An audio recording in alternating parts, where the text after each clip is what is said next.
நெடுந்தூரத்திலிருந்து வந்திருக்கிறார்கள். பாவம் பசிக்காதா? சீக்கிரம் அனைவருக்கும் உணவு பரிமாற ஏற்பாடு செய்கிறேன். உள்ளே அழையுங்கள்.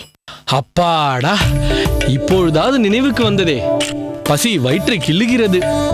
உடனே இலையை போடுங்கள். சரி, வாருங்கள், உள்ளே சென்று உணவருந்தலாம். வாருங்கள் வாருங்கள் வாருங்கள்.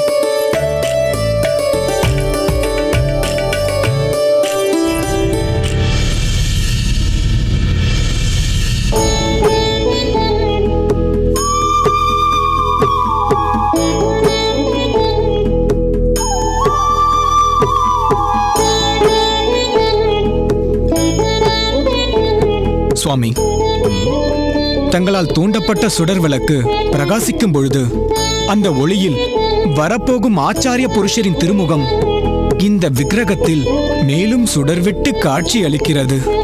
மாரநேரி நம்பி, இந்த திருவிளக்கு ஒளியானது நம்மால் அவ்வப்போது தூண்டப்பட்டு பிரகாசிக்கிறது. ஆனால் இவ்விக்கிரகத்தில் காணப்படுபவர் தன்னுள்ளே ஜோதி கொண்டவர், அறியாம இருள் போக்கும் ஞான சுடர் விளக்கு அவர். அவர் நம் மத்தியில் ஞான ஒளியாய் வலம் வரும் நாள் என்று வருமோ? யார் அறிவார்? ஓர்வானில் இரு சூரியன் காணப்பெறும் நாள் சீக்கிரம் வருமா சுவாமி?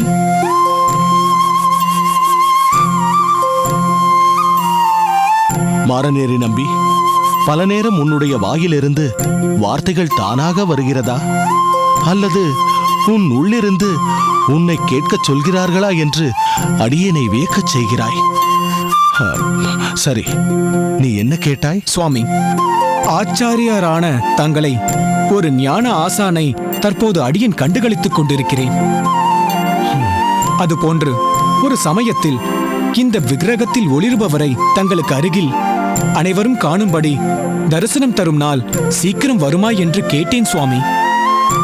அப்பா மாரநேரி நம்பி, அடியேன் ஒளியும் அல்ல, ஒப்பற்ற ஞான ஆசானும் அல்ல.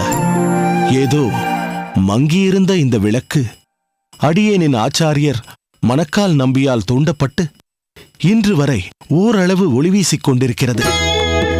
ஆனால் நீ கேட்ட கேள்வியின் மூலம் ஒன்று புலனாகிறது. ஓர் வானில் இரு சூரியன் இயற்கைக்கு மாறானது, நடைமுறைக்கு சாத்தியமில்லாதது. இருப்பினும் ஆச்சாரியனின் மீதுள்ள பக்தியில் நீ உயர்ந்து நிற்கிறாய். கேட்டாயா பெரிய நம்பி இவன் வார்த்தைகளை? சுவாமி, மலர்களின் வாசம் இயற்கையாகவே வெளிப்படும். ஆனால் இந்த மாரநேர் நம்பியின் உள்ளத்து வாசம் தங்களாலேயே அடையாளம் காட்டப்படும். மாரநேர் நம்பி குறிப்பிட்டது போல் இரு பெரும் ஒளி வெள்ளத்தில் மூழ்க அடியேனும் காத்திருக்கிறேன் சுவாமி. சுவாமி, சுவாமி, எழுந்திரப்பா. எங்கு சென்று விட்டாய்?